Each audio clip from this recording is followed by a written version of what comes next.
I said, I don't even need you, in front of his family. He nodded, got up, and drove off without me. I'm standing in my in law's living room, surrounded by David's family, my words hanging in the air like a sudden frost. The room goes quiet, that awful kind of quiet where you can practically hear everyone's thoughts judging you. I don't even need you, I just snapped at my husband of 5 years. David doesn't yell back. He doesn't make a scene. He just nods once, like he's finally confirmed something he's suspected for a long time. Then he gets up from the couch, grabs his keys from the side table, and walks out the front door without saying a word.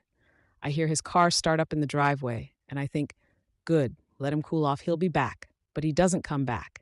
Not that night, and not for many nights after. My name is Alexa Morgan, and at 32, I just blew up my marriage with 6 careless words. 3 hours earlier, I'm applying my lipstick in our bathroom mirror while David waits by the front door. I can see him checking his watch from the corner of my eye. Lex, we really need to get going.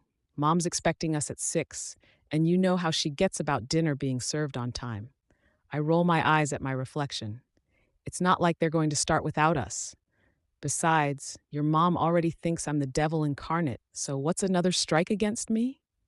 David sighs. I hear his footsteps as he walks toward the bathroom. She doesn't think you're the devil incarnate. She's just traditional. Traditional is code for judgmental as hell, I say, snapping my lipstick shut.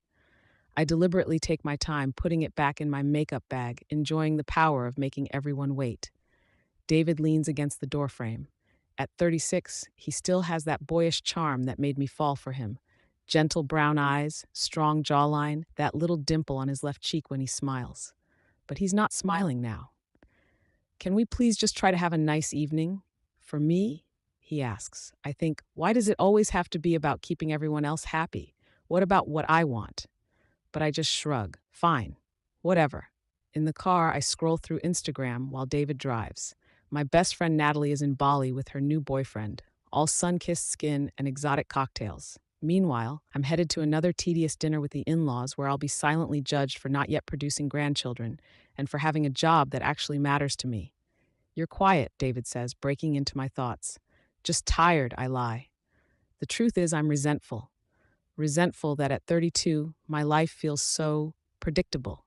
David is a good man, stable, kind, dependable. But lately, I've been wondering if good is good enough. Where's the excitement? The passion? I think about Mark from work, how he makes me laugh, how he notices when I wear something new, how he challenges me intellectually, how his hand lingered on my lower back at last week's office party. David and I haven't challenged each other in years. Did you remember to bring the wine? David asks as we pull onto his parents' street. My stomach drops. The wine. The expensive bottle of Cabernet that his father specifically requested. The one thing I was supposed to remember. Shit, I mutter. David's hands tighten on the steering wheel. Alexa, you said you'd remember. I forgot, okay? It's not the end of the world. We'll stop somewhere and get something else. It's Sunday evening in the suburbs. Nothing's open, and we're already late. Then we'll go without it. I snap. Your dad has enough wine in his precious cellar to survive the apocalypse. David pulls into his parents' driveway but doesn't turn off the engine immediately. He turns to look at me. I just asked you to do one thing, Lex. I feel my defenses rising. Oh, I'm sorry I don't have a perfect memory like St. David. Some of us have actual stressful jobs to worry about. It's a low blow, and I know it. David's job as a high school history teacher isn't glamorous or high-paying, but he loves it. He makes a difference in kids' lives. But right now, I want to hurt him to make him feel as frustrated as I do. He just shakes his head, turns off the car, and gets out without waiting for me.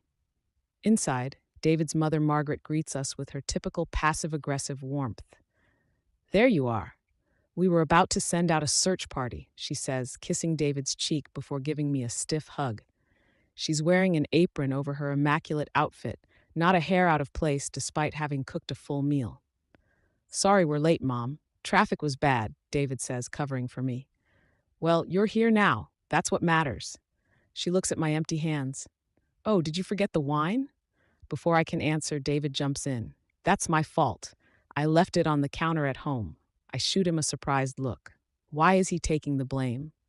No worries, son. I've got plenty. David's father, Richard, emerges from the living room to clap his son on the shoulder. He nods at me. Alexa. Richard, I return with equal coolness.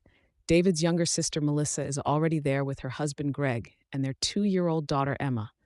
Melissa and I used to be friendly, but since she became a mother, we've had less and less in common. Or at least, that's how it feels when she talks endlessly about Emma's developmental milestones, while I try to contribute stories about my marketing campaigns. Aunt Lexa? Emma toddles over to me, arms outstretched. I pick her up, forcing a smile. Hey, Munchkin, you've gotten so big. She's in the 90th percentile for height, Melissa chimes in proudly. The pediatrician says she might be tall like David. That's great, I say, already feeling the familiar weight of these conversations pressing down on me. I set Emma down a bit too quickly and reach for the wine glass Richard is offering. At dinner, I'm seated between David and his father, with Margaret at the head of the table. The conversation flows around me. Talk of Emma's preschool options, Richard's golf game, Melissa's husband's promotion. I sip my wine, not the one we were supposed to bring, and contribute when necessary. I check my phone under the table, scrolling through Mark's latest texts. Thinking of you, he's written. Drinks tomorrow after work? I smile to myself, feeling a small thrill at the secret connection. So, Alexa, Margaret says during a lull, how's work these days? Still putting in those long hours? I sense the judgment in her question. In Margaret's world, a woman's career is secondary to her role as a wife and mother. The fact that I'm still childless after 5 years of marriage is a constant source of disappointment to her. It's good, I say. Busy. We just landed the Brighton account, which is huge for the agency. Congratulations, Richard says, sounding genuinely impressed. They're a major player, aren't they? I nod, warming to the topic. Yes, and I'll be leading the creative team. It's a big responsibility, but I'm excited about it. That sounds wonderful, dear, Margaret says with a tight smile, though I wonder when you'll find time for starting a family with such a demanding job.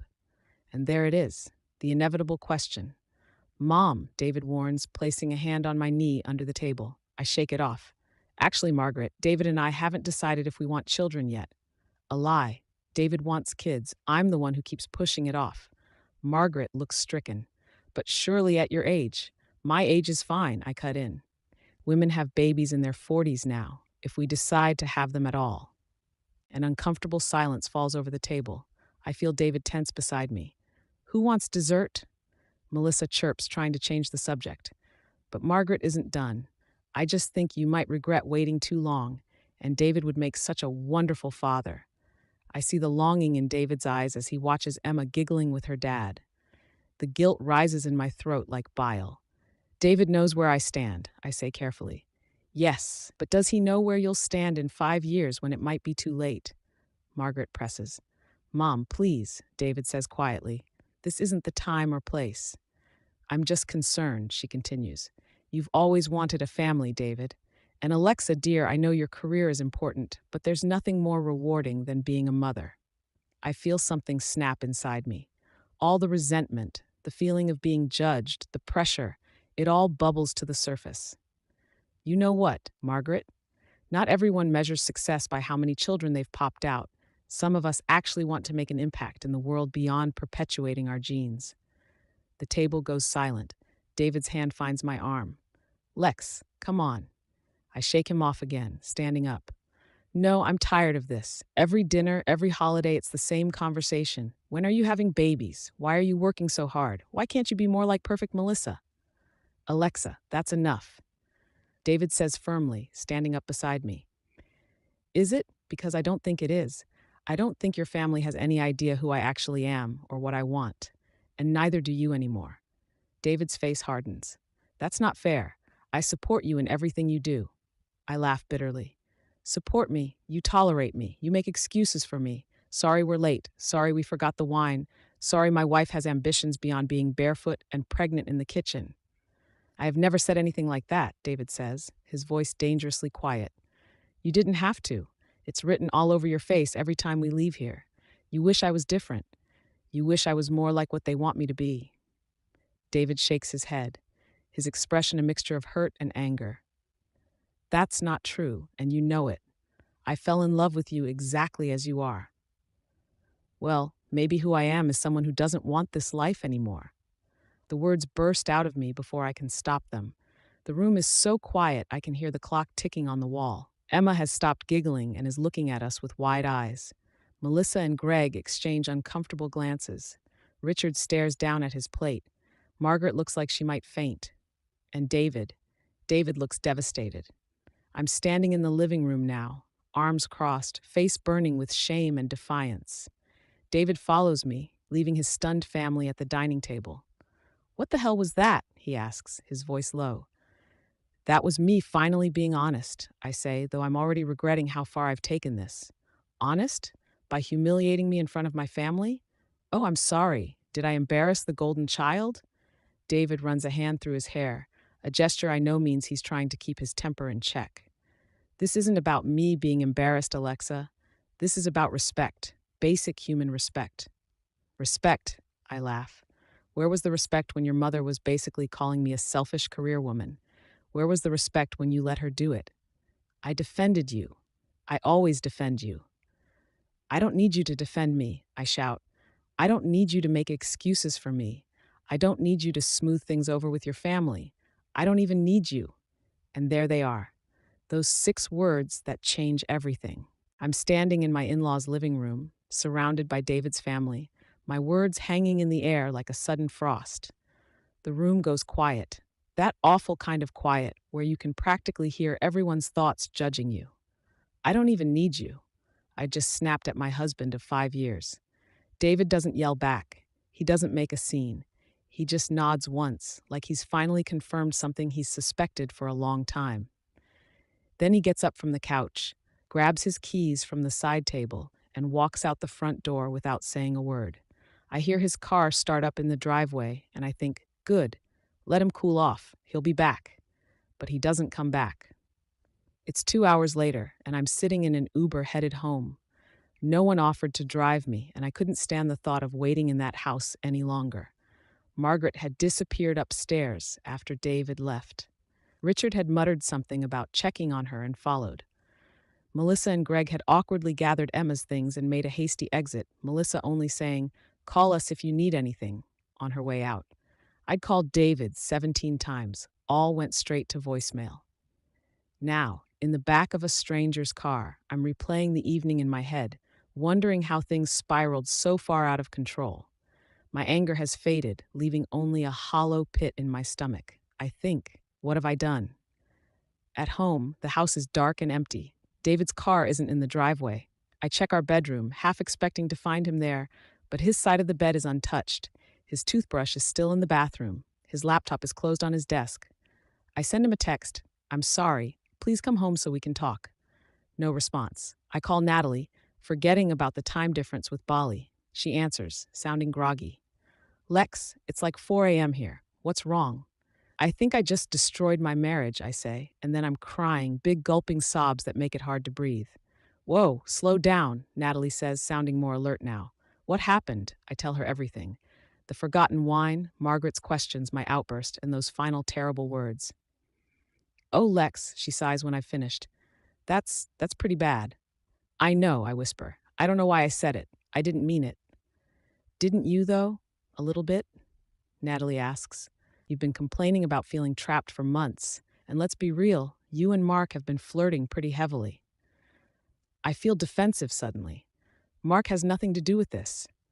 "Really, because you texted me last week that you were thinking about having drinks with him after work, alone. That's different. That's just, nothing would have happened." "Lex, come on. You know where that was heading." I sink down onto the couch. I've been restless, yes, but I don't want to lose David. I need him. Need him, or his paycheck, his family's connections, the stability he provides while you figure out what you actually want. Her words sting because there's truth in them. David's family has money, not obscene wealth, but enough that they help with our down payment, enough that we take vacations we couldn't afford on just our salaries. I've grown accustomed to a certain lifestyle. That's not fair, I say. Isn't it? Look, I love you, but you need to figure out what you really want, because it sounds like part of you meant what you said tonight. After we hang up, I sit in the dark living room, waiting. Midnight comes and goes. By 1 a.m., I've sent 5 more texts and left 3 voicemails. By 2 a.m., I've convinced myself he's been in an accident, and I'm checking local hospital websites. By 3 a.m., I've fallen into an exhausted sleep on the couch. I wake up to sunlight streaming through the windows. For a moment, I forget everything, and then it all comes crashing back. I check my phone. No messages from David, but there is a text from Melissa. He's staying with us. He's okay. Relief that he's safe is quickly replaced by a new fear. He's never spent the night away from home before, not in 5 years of marriage, not even after our worst fights. I text back, "Can I come over to talk to him?" Melissa replies almost immediately, "Not a good idea right now. Give him some space." Space. The last thing I want to give him. What I want is to take back last night, to rewind to before dinner and remember the damn wine, to bite my tongue when Margaret started in about babies, to swallow all those hateful words that spilled out of me. But I can't rewind. I can only go forward. I call in sick to work, something I never do. I spend the day alternating between crying, rehearsing apologies, and staring at my phone. By evening, I've heard nothing from David, though Melissa assures me he's still at her house and still doesn't want to talk. On day 2, I go to work because I can't stand the empty house anymore. My boss Terrence notices my red eyes and distracted manner. "Everything okay, Alexa? You don't seem like yourself." I nearly break down in his office. "Marriage problems," is all I manage to say. He nods sympathetically. "Take whatever time you need. The Brighton account will still be here." Mark stops by my desk with coffee, his smile a little too understanding for my comfort. "Heard you were having a rough time," he says. "Want to grab lunch and talk about it?" A week ago, I would have said yes. I would have enjoyed the attention, the flirtation, the ego boost. Now, I just feel hollow. "Thanks, but I need to focus on this proposal," I say. Mark looks surprised but backs off. "Sure, offer stands if you change your mind." By day 3, I'm desperate enough to go to Melissa's house unannounced. Greg answers the door, looking uncomfortable. "He's not here, Alexa." "Where is he?" Greg shifts his weight. "I really can't say." "Can or won't," I demand, my voice rising. I try to push past him to look inside. Greg blocks the doorway. "Both, I guess. Look, he asked us not to tell you where he's staying now. He needs time to think." "He moved out of your place? Where did he go?" I'm practically shouting now. "Alexa, please. This isn't helping anyone." Greg starts to close the door. "Wait, just tell him I'm sorry. Tell him I need him. Tell him I want to fix this." Greg nods sadly. "I'll tell him." Days turn into a week. 1 week becomes 2. The silence from David is deafening. All I know is that he's safe and that he's asked for space through Melissa. I've stopped calling and texting, trying to respect his wishes, though every day without him feels like I'm missing a limb. At work, I throw myself into the Brighton campaign, but I'm slipping. I miss deadlines. I snap at colleagues. Mark keeps his distance now, clearly having lost interest in pursuing whatever was brewing between us. 3 weeks after that terrible night, I come home to find David's car in the driveway. My heart leaps. He's back. But when I rush inside, I find him packing clothes into a suitcase. He doesn't look up when I enter our bedroom. "David," I breathe, "you're home." "Just getting some things," he says, his voice flat. I move toward him, but he steps away. "Please don't, Alexa." "David, we need to talk. I need to explain." "Explain what?" He finally looks at me, and his eyes are colder than I've ever seen them. "How you don't need me, or how you've been texting that guy from work behind my back." My blood runs cold. "What are you talking about?" He throws his phone on the bed. On the screen is a text from Melissa. "Mark from her work just posted on Instagram. Check his story." I feel sick. "David, whatever you saw, I saw enough," he says, zipping up his suitcase. "The texts, the drinks after work. Did you think I wouldn't find out?" "Nothing happened," I insist. "We just talked." "With his hand on your thigh, with you leaning in to whisper in his ear? That's just talking?" I'm stunned. I had gone for drinks with Mark last week, seeking distraction from my misery. Yes, there had been flirting, touching, but nothing more. I'd left before anything could happen, racked with guilt. But the photos must look damning. "It's not what you think," I say weakly. "It never is it?" David picks up his suitcase. "I filed for divorce this morning. My lawyer will be in touch." The word hits me like a physical blow. Divorce? David, no. We can work this out. I need you. He laughs, a harsh sound I've never heard from him before. No, Alexa. You made it very clear you don't need me. And you know what? I finally realized I don't need you either. He walks past me, down the stairs, and out the front door. This time, I don't follow him. The divorce proceedings are swift and brutal. David has evidence, not just of the emotional affair with Mark, but of years of belittling comments, of me taking advantage of his generosity, of the many ways I'd made him feel small. To my horror, his lawyer presents a journal David had been keeping for the past year, documenting every hurtful remark, every time I'd prioritized work over our marriage, every time I'd embarrassed him in front of others. It was my therapist's suggestion, David explains during mediation. She thought it would help me see patterns. The pattern is clear. I've been a terrible wife. The final blow comes when David reveals he's been offered a teaching position at an international school in London. He's leaving the country as soon as the divorce is finalized. You always said I needed to be more ambitious, he says with a smile that doesn't reach his eyes. I guess I finally took your advice. 6 months after that fateful dinner, the divorce is final. David has already moved to London. I'm left with our house, which I can barely afford on my own, a diminished social circle. Most of our friends sided with him, and the crushing realization that I destroyed something precious through my own selfishness. My career, the thing I valued above all, has suffered too. The Brighton campaign was a disaster under my distracted leadership, and Terrence has put me on probation. Mark, of course, has moved on to another woman in the office. I'm scrolling through Instagram late one night, wine glass in hand, when I see it. A photo of David on London Bridge, his arm around a beautiful woman. She's looking up at him adoringly, and he's smiling, really smiling, in a way I haven't seen in years. His caption reads, "Found someone who knows my worth. Blessed." The comments are filled with congratulations, including one from his mother. "So happy for you both. She's a lovely girl." I throw my phone across the room and burst into tears. In 6 short months, he's rebuilt his life, found happiness, moved on, while I'm still here, alone, surrounded by the wreckage of what I destroyed.